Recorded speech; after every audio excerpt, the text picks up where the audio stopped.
Immerse yourself in the profound insights offered by Father Chuck Belmonte as he delves into daily reflections on various gospel passages from the Bible. May 31st, Saturday. How does Mary teach us to serve others? In Nazareth, the Archangel Gabriel revealed the purpose of his embassy. See how it fares with thy cousin Elizabeth. She is old, yet she too has conceived a son.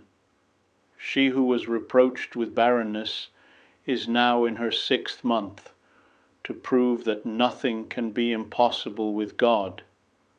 With these words, the divine messenger revealed to Mary the mystery of Saint Elizabeth's motherhood. The Lord had chosen her to be the mother of the Precursor.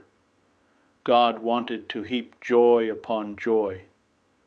To the infinite happiness of knowing that she was the mother of the Redeemer was added more good news. Her cousin had also been blessed, and the heart of the Blessed Virgin overflowed with happiness. In the days that followed, Mary rose up and went with all haste to a town of Juda in the hill country. In her womb she bore the desired of all nations, the Messiah Israel had waited for centuries. Break into song, fair Sion, all Israel cry aloud. There is joy and triumph, Jerusalem, for your royal heart. The Lord has revoked your doom, your enemy repulsed.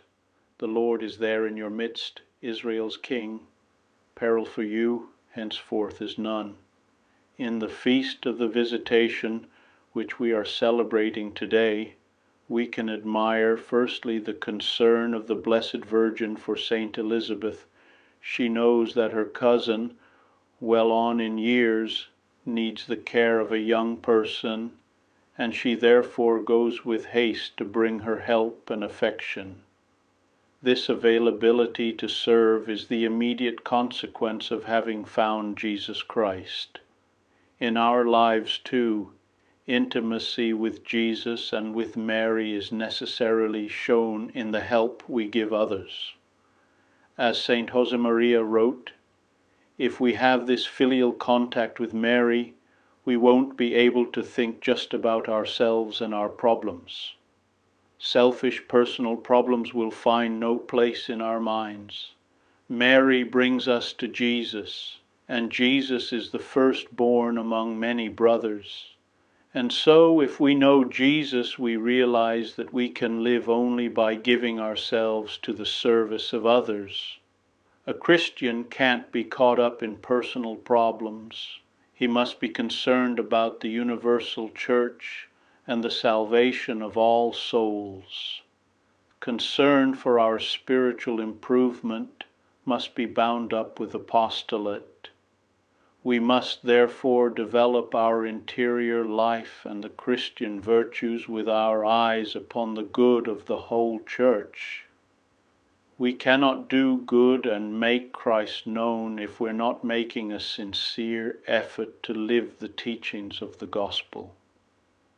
If we are imbued with this spirit, our conversations with God will help others, and if we take Our Lady's hand, she will make us realize more fully that all men are our brothers, because we are all sons of that God whose daughter, mother, and spouse she is.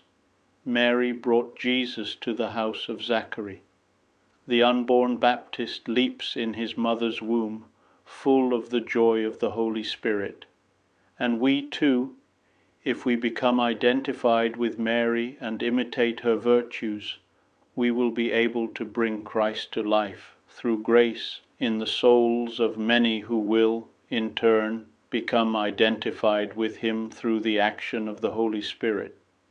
If we imitate Mary, we will share in some way in her spiritual motherhood, and all this silently, like Our Lady, without being noticed, almost without words, through the true and genuine witness of our lives as Christians, and the generosity of ceaselessly repeating her personal commitment, which we renew as an intimate